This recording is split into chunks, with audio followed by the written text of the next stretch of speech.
কালীগঞ্জে মোলান্দিতে বোমাবাজি, মৃত্যু শিশুর।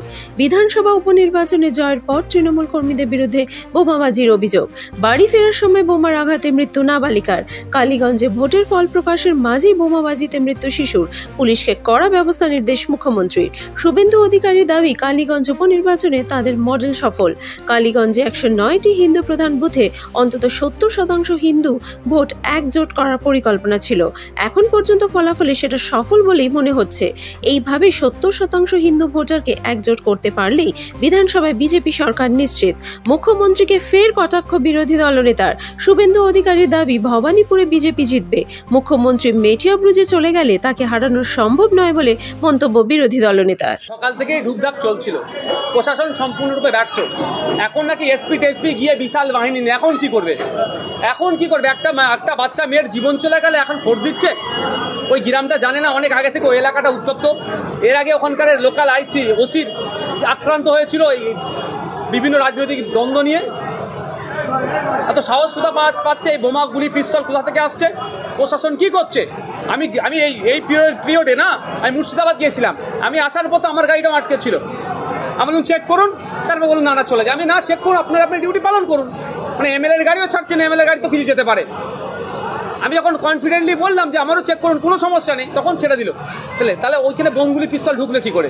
দেখলে দেখা যাবে তৃণমূলকে আরও ওরা গ্রিন করিডোর করে ঢুকায়। এই দায়িত্ব রাজ্য সরকারকে নিতে হবে। আমি রাজ্য সরকারের প্রধানের ক্ষমা চাওয়া উচিত নিঃশর্তে, এবং এই সমস্ত যারা গুন্ডা দুষ্কৃতী বদমাশ আছে তাদের ঘাড় ধরে জেলের মধ্যে ঢুকিয়ে দেওয়া দরকার।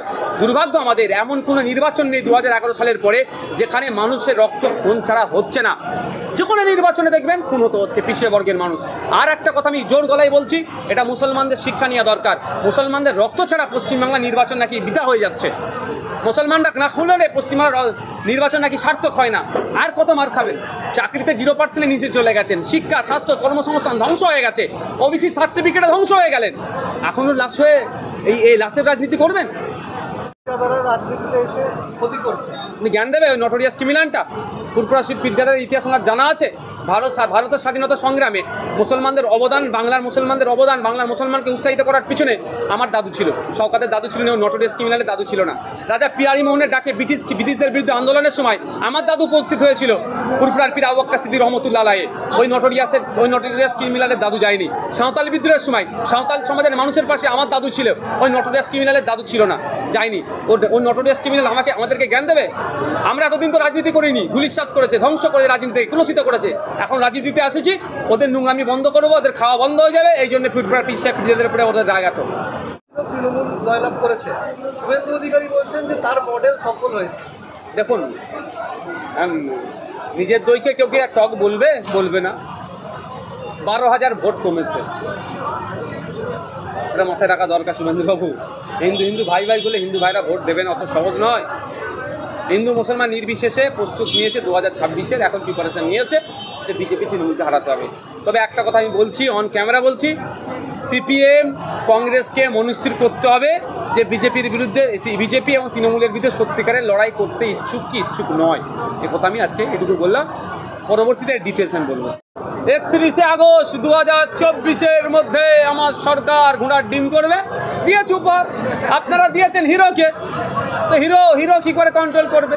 আপনারা যদি জনপ্রতিনিধিকে জিতে দেন, পার্লামেন্টে গিয়ে আপনাদের হয়ে তুমুলভাবে করতো। সমস্যা হচ্ছে আপনাদের ভুল লোককে নির্বাচন করবেন আর আশা নেবেন। আপনি লাগাচ্ছেন আম গাছ, আর আমরা খাওয়ার শখ গেছে। আমরা খাওয়ার শখ গেলে আমরা গাছই লাগাতে হবে। Thank you.